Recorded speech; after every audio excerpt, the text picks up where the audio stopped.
Tipo, dois comentários antes de você. Do primeiro, vocês ouviram ele rindo, né? Quando ela falava de baixar os juros, ele deu risadinha durante o período todo. Primeiro comentário. E ela foi muito forte o tempo todo, então muito boa a fala da Luísa, né?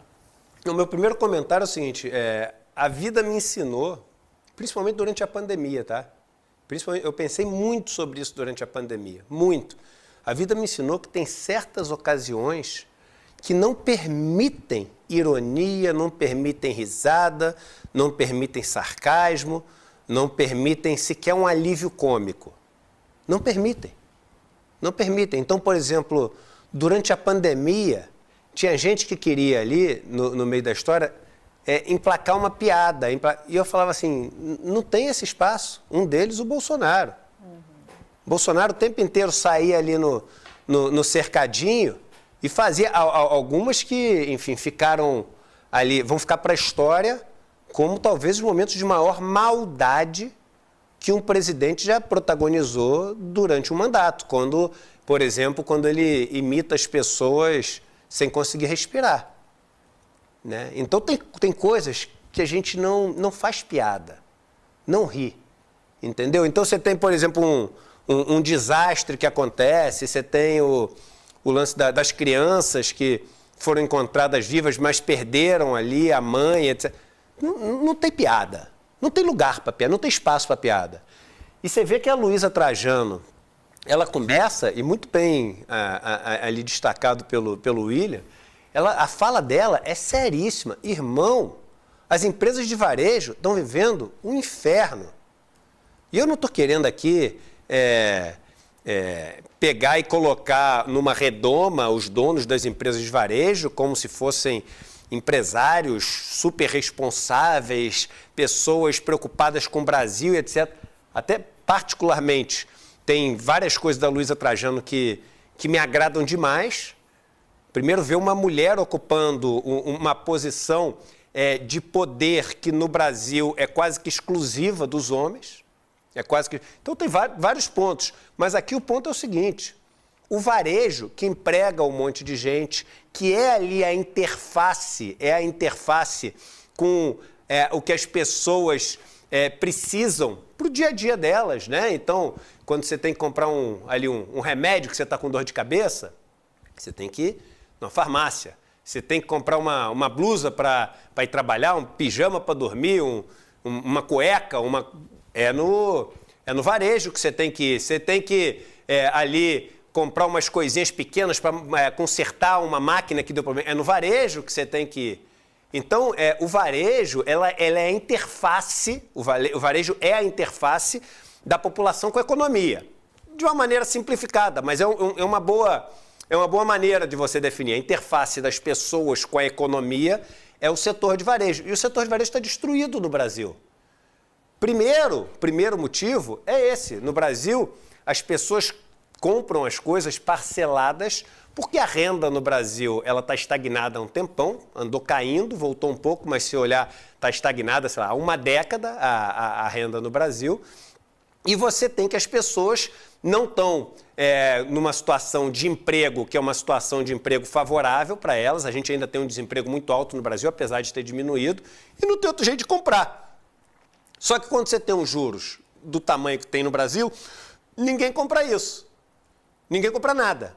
E aí o que acontece? Junto com isso, você tem assim uma invasão dos sites estrangeiros, vendendo coisas muito mais barato do que no Brasil.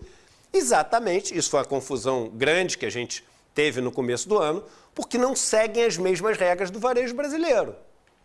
Então você pega uma empresa de qualquer outro lugar do mundo, a gente fica falando só China, mas de um monte de lugar. O cara produz o negócio lá, em outras condições, e compete com com a Renner, com o Magazine Luiza, com as lojas que vendem aqui no Brasil, pagando impostos diferentes, contratando pessoas aqui no Brasil e etc. Então você tem essa invasão dessas lojas de fora que não cumprem as mesmas regras das lojas aqui de dentro, você tem uma taxa de juro altíssima e você tem ainda os efeitos da pandemia. O que aconteceu? Ela até fala aqui na fala dela o seguinte, depois da pandemia as pessoas estavam com poupança acumulada, Ah, mas Eduardo, poupança acumulada, eu não tenho poupança há um tempão. A gente está falando em termos de número de médias, né, de agregados econômicos. As pessoas gastaram menos em casa do que gastavam quando saíam de casa. E no mundo inteiro, isso não foi só no Brasil. Assim que terminou a pandemia, as pessoas saindo de casa, saindo do confinamento, com algum dinheiro que elas pouparam, as que conseguiram poupar alguma coisa, foi todo mundo naquele negócio de gastar. Passou esse momento. Então hoje não tem o consumo, tem o juro alto e tem a invasão das empresas lá de fora. O que aconteceu? As empresas estão no sufoco. E esse sufoco é ruim para todo mundo, gente. É ruim para todo mundo. Porque é um setor que gera emprego pra caramba. É um setor... Aí você começa naquela história que assim, quero comprar um remédio para cabeça, para dor de cabeça. O médico te... Ou para a cabeça que está também desequilibrada ali. O médico te passa o remédio. Chega na farmácia, não tem. Não tem na farmácia. Aí aquele negócio que você tinha que comprar, que você comprava para o teu negócio funcionar, matéria-prima para o teu negócio. Ou malha, tecido, ou a máquina, equipamento. Não tem. E a economia começa toda a engargalar. Isso precisa. Aí o cara dá uma risada. E vem com esse papinho, que é o papinho que eu não aguento mais, que é técnico. Eu já falei aqui uma vez, eu terminei, falei, é técnico uma ova. Porque ele fala é técnico. É claro que é uma coisa, sim, matemática, de estudo, de modelos econométricos, tudo isso é verdade, mas não é uma decisão técnica somente, é uma decisão também política. A taxa de juro é também uma decisão política. Ah, mas agora o Banco Central independente não é política. É política.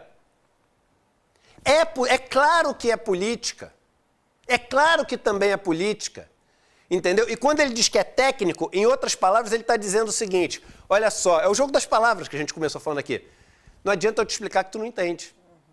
Eu sou técnico, você não é técnico, não adianta explicar que você não entende. Agora, é tão técnica, que eu já mostrei aqui várias vezes, que todo ano ele erra completamente quanto que vai ser a inflação no Brasil. Completamente. E o Brasil pratica uma taxa de juros diferente do resto do mundo inteiro. Inteiro. E só tem um grupo que se beneficia com isso. Quem tem muito dinheiro, que dobra o dinheiro sem ter que trabalhar. E quem é muito pobre, enfia o pé na jaca, enfia o pé na lama, se endividando cada vez mais. Aí ele diz que está preocupado com a inflação. Sabe por quê? Porque ele é muito bonzinho, Vivian. Ele está preocupado com a inflação porque ele é muito bonzinho. E ele não quer que os mais pobres paguem esse imposto. Mas, de alguma maneira, ele quer que os mais pobres paguem o juro do cheque especial, a taxa do cartão de crédito rotativo, o crédito pessoal que ele pega ali na loja de varejo. Esse crédito ele não se importa. As pessoas pegando 200%, 300%, 400%. Engraçado, né? O cara tão bonzinho,